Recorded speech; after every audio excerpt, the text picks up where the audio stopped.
for that company, when we walked in there, it said no margin equals no mission.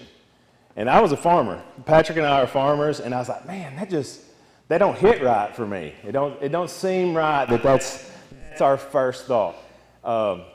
We're here to make money. We got to make money as a company, but we have to participate in the highs and lows of what's going on in agriculture. So Patrick and I decided that we were going to start a small retail location, CIMXag Solutions, which we still own today, but just there in Mayfield, Kentucky. And a couple years into that, we found out pretty quickly that the big outfits still kind of ran the show. So we'd go out, we'd do a good job selling some products, and we'd get a phone call. We'd get a phone call from a distributor. They'd say, guys, sorry, but the big ag guys are saying y'all are causing too much trouble. We can't support you, because they're not going to support us if we do. And so about the third time that happened, we said, okay, this ain't going to work. If we're going to grow this thing, if we're going to continue to serve the farmer, then we got to figure out a way to do it. And so that's when we started going to direct to manufacturers and trying to figure out, can we go source some of these products and get them straight to the farm gate from where the manufacturer is, rather than have to go sit through distribution somewhere. During that time, we met Cody Goins. One of our relationships kind of got severed because of what I was just talking about. We reached out, we met Cody, we just started developing relationships like what we got with ROI, and that's kind of how I'll go into kind of how we source product, but that's how we source our products now. So we find things that are not traditionally available to the farm gate, but the neat thing about that is how we do that is we've got a grower group that we're involved in. There's probably 500 growers in that group. And so we don't have small test plots that we do that's research and development for us. All of our information on how we source our product comes from this large grower group, and they're pulling tissue samples throughout the season. So at the end of the year, we know if it's a potassium product, we know that it moved the needle on the crop. If it's a boron product, we know that it moved the needle. If it's a phosphorus product, we know that it moved the needle. And it's all coming from growers just like you guys. It's none of our input. We're not plugging stuff into there to say that, to try to push an agenda. And we don't care. If a manufacturer makes it, we don't care. As long as it works, we don't care who we work with. We have no loyalty agreements with anyone that says, we've got to sell your stuff. That's just not who we are. So we want to be able to go out and find the best stuff in the best places and get it to you guys at the best price. Yeah, so as we get through, we've got about 30 minutes, and then we're going to let Mr. Cody Goins. He owns a company called ROI Biologicals. In my opinion, what's the buzzword in agriculture today on the input side? Biologicals. Man, that's Kool-Aid and foo-foo juice, ain't it? Look, some of you, yeah, I saw it. I saw you shake your head. Now, there's a reason why it's got some of those bad names, and some of it's been from bad salesmen selling bad products, so you're exactly right. I understand Kool-Aid and foo-foo juice, but King Kool-Aid is over there and King foo-foo juice, so we're going to let him get up here in a minute and talk. Here's my job. Here's the way I look at this room, okay? How many of you are farmers in the room? Okay, let me see. Farmers in the room. Don't be bashful. Come on. Okay, me too. So my job today and our job, we're from Kentucky. We flew down here, and my only job is to, let me back up. I make my money selling products. So at the end of the day, I hope y'all buy something, okay? However, my job here today is to make you think, all right? There's some things, some practices, some things. All of you have been successful up to this point on your own individual farms, doing things the way that you've been doing it. And every single person in this room has been successful in their own right. But all of us know, and I would challenge your thinking, just open up your brain today for 45 minutes for us and think outside the box with me, okay? I'm an outside the box thinker, and I'm going to challenge you on some of your thinking, and I think that's healthy, okay? Some of it you may disagree with, and guess what? That's fine. Some of it you might say, okay, and we have some questions about. Speak up, ask those questions. I promise if you've got that question, someone else in this room's got a question, something similar, okay? So that's who we are as people. We're outside the box thinkers. I got a question for the group. For those of you that raise your hands as farmers, and then we're going to get into what's on this screen. This is a question for farmers in the room. Can you gain yield by applying a product? Yes or no? Rainwater. Can you gain yield? Water. Water would be one too. Can you gain and I'm going to be real cute with my words here. This is a trap, by the way. Can you gain yield by applying a product, including water? Yes or no? To apply it to what? The seed or to the ground? A crop, seed or ground, don't care. Yes. Okay? I say no. I'm setting y'all up. You ready? This is where you start to disagree with me. Let's get into it a little bit, okay? All right, here's what I believe about yield. Can everybody see this screen up here? Everybody see this screen? It's hard to see, I'm sorry. But if you picture it, that what you're seeing is a whiskey barrel, okay? And inside of that, So we can focus it. please help me, sir. I love that. I'll take all the help I can get. What's up here is Liebig's law of the minimum. So if you just wanted to pull it up, you can always do that. Yeah, you can look at it on your phone. Has anybody ever heard of that? It's called Liebig's law of the minimum. This is what I believe about yield. Okay? The yield, gosh, I got to get around here, Rick. I got to come back. I got to get fired up, man. I'm here. So the yield would be representative of the water that's inside this barrel. We're from Kentucky, so guess what? In our whiskey barrels, we don't have water. What do we have? Yeah, it's that brown stuff. Taylor, stay away from that brown liquor. You know what your daddy told you, boy. Stay away from that. So right here is our yield. Here's what I believe about yield. And I don't care what crop you raise. This is what I believe. If you do not identify, and each of you have one, if you do not identify your most yield limiting factor and address it, you can't impact yield significantly. Okay? This is what I believe. Here's what I mean by that. If this yield, let's talk corn for just a second. And my yield goal is 250 bushels on corn, but I'm used to raising 200 bushels on corn. What do I have to do to get that next 50 bushels? If y'all think that there's just a seed company that's going to come out with the next 50 bushels, you lost your mind. It's going to be us addressing yield limiting factors. So, each barrel stave on this whiskey barrel represents a yield limiting factor. Some of these, I know y'all can't read them, but this says magnesium, calcium, nitrogen. So you get the hint. There's different nutrients that could be a yield limiting factor. Y'all know that as corn growers. We think nitrogen on corn. We think phosphorus on corn. Those can absolutely be yield limiting factors. But stay with me for 1 second. What if molybdenum? How many of you, and don't raise your hands because I don't want you telling yourself, but how many of you are applying molybdenum on a corn crop? 1, 2, that's surprising. I love that, by the way. Here's my point. Most of you are not, okay? But what if molybdenum is your most yield limiting factor on corn, but right now with today's input prices and commodity prices being down, anybody priced a ton of DAP lately or MAP? It's ridiculous. Phosphorus right now is ridiculous. It has not dropped with the way corn and soybeans and stuff has dropped. But how many of you blindly spread 200 pounds of DAP every year no matter what? You see what I'm saying? He laughed. Are you going to be the one that disagrees with me first? No, a lot of people do it. Yeah, I know. That's exactly right. And you know what? I think it's insane. The industry's built off of it, by the way. Retail agriculture has built an industry based off of, hey, we're going to run spreader trucks across the field. We're going to mine the fertilizer and sling it out here. And the guys are going to continue to do that because they have to. They feel like they have to. So here's my point. Why in the world would you spend DAP $800 a ton right now? $800 a ton. If you spread 200 pounds per acre, how many dollars per acre is that? 70, 80 bucks.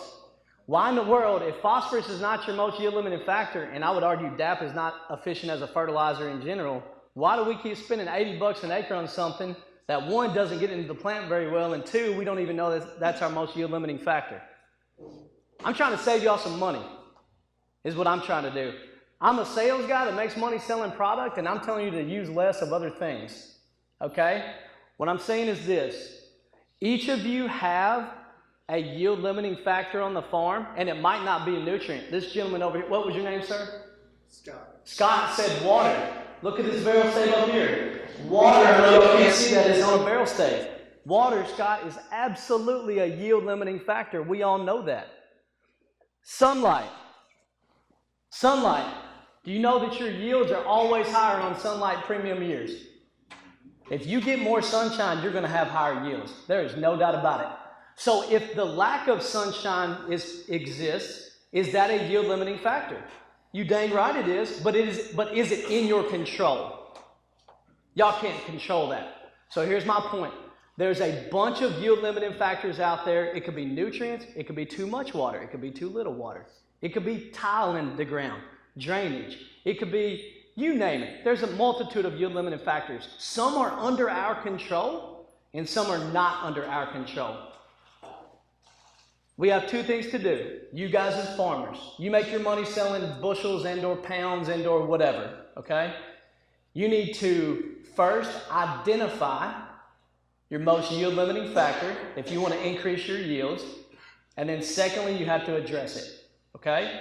So here'd be my question. All of you are paid off a yield. Does anyone disagree with this?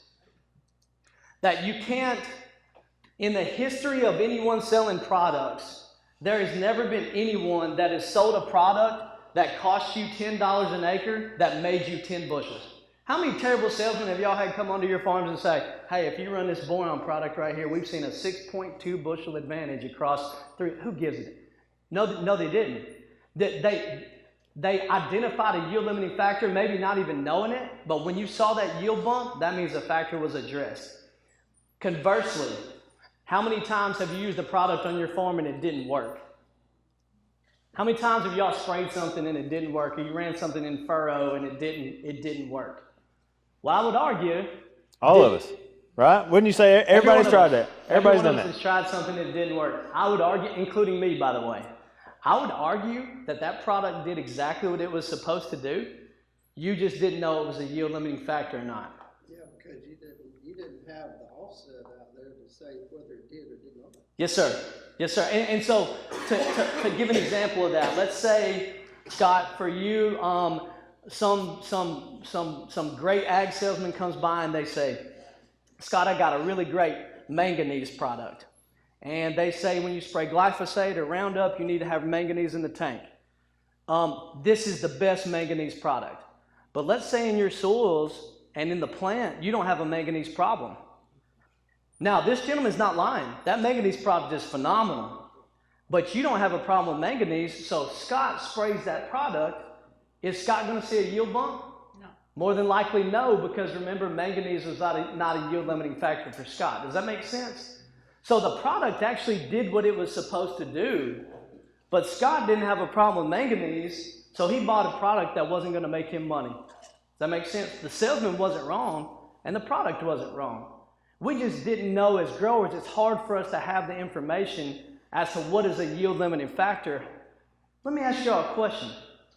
Anybody agree with what I've said the last 5 minutes? Yeah. Just do it. Just stay with me. How are you identifying on your farms? Don't answer this. Right now, how are you identifying your most yield limiting factors? Soil samples. Okay. I love that answer. What else? Tissue. Tissue samples. I love that answer even better. Get the planter right. Get the planter right. That's right. Taylor knows that's right. Who knows Taylor in the room? That boy gonna speak up, ain't he? I love him. I love Taylor Brett. To her point, let me tell you guys why, and then I'm gonna hand the microphone to Justin. I'm a microphone snob, so he knows that. He's been with me long enough. So here's why I think, and we're gonna get to what Cody's gonna talk about with Ag Plus scores and tissue test data and all these kind of things. Soil tests, guys, all of y'all have them. They're not enough. Let me repeat. Your soil tests are not enough. Want me to give you an example? Anybody disagree with that first off? No.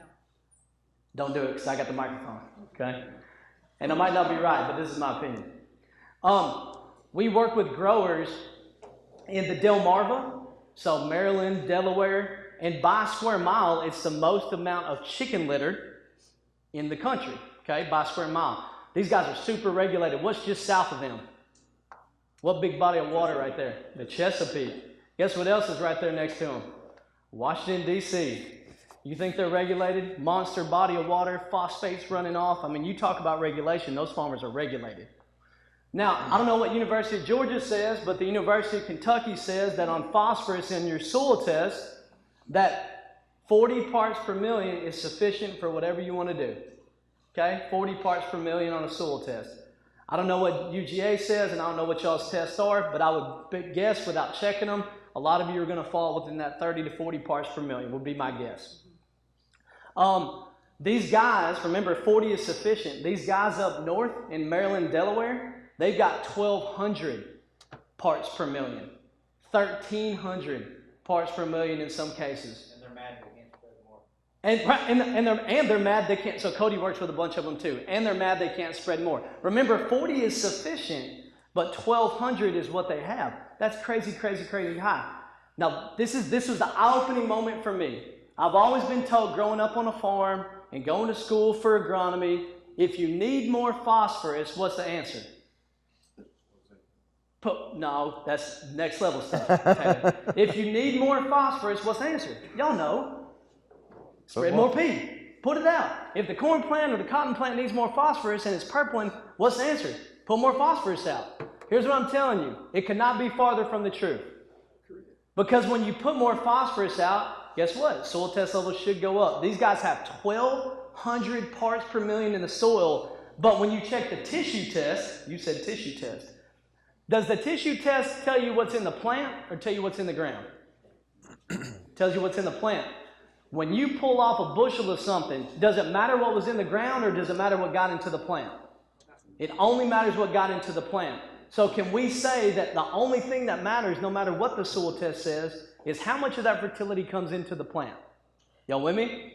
What's in the plant matters. It produces a pound, a bushel, it produces whatever you're doing. These guys that had 1,200 parts per million phosphorus in their soils, when you pull their tissue test, in a lot of cases, some will be deficient in phosphorus. Now, how does that make sense? Because all I've ever been told from fertilizer companies or anybody else is if I need more phosphorus in the plant, just spread more. Yes, sir. You've been around a little bit. So their ratios are off. It's all about availability. It's not about pounds that are out there. The only thing that matters is about availability. Okay? And those are the things that we kind of want to get into. Jesse, you got anything to add to that? Yeah, so I was just going to say this sets up Cody perfectly. So how do we manage this? If we're not measuring it, if we're not identifying what these factors are, then how can we change it? Otherwise, we're just blindly throwing stuff at the wall, just seeing what sticks. Well, you can't really do that when corn's $4 and beans are 10 or whatever. Doesn't make a whole lot of business sense. We're all running businesses here. Doesn't make a whole lot of business sense to guess. And so that's what we want to try to get through, guys. Is if we don't need to be spreading phosphorus, let's don't. Let's put out what we need to be using. How do we identify that limiting factor? You cannot manage what you can't measure.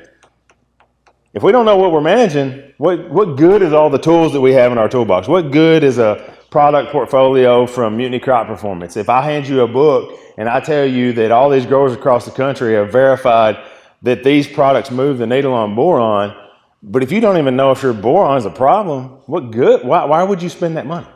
And so what Patrick said when he first started this is, can we add something that adds yield? Can we add water to increase yield? Can we add boron to increase yield? He says no because the genetic potential of the crops are already there. We know that it's north of 600 on corn, and we know that it's north of 200 on soybeans. We're preserving yield. So we know the genetic potential is there. What can we do? What yield limiting factors can we address to preserve as much yield? Can we keep the plant as happy as we can possibly keep it so it will return as many bushels as it can? And so what Cody's about to talk about, this is how we tie the two things, or two the philosophies that we have as far as the company. We do our product, we source our product through this group of a large group of growers, so we know each of these products check the box when it comes to boron or whatever, so we know they move tissue levels. This is the second part of what makes us different than I feel like anybody out there in the industry. So unless you've got something else to say. Yeah, just say, so this is Mr. Cody Gomes. He's the owner of ROI Biologicals. I want you to know how we roll as a company. We have no contractual agreements from manufacturers. We work with 30 or 40 different manufacturers all across the country with the goal of getting the best products in the country under one umbrella, and that would be Mutiny Crop Performance. So to sum up who we are, that's who we are. We sell products We are not manufacturers at the core of who we are. We feel like other people are better at that than us. And so we just go source them and we put them all under one space.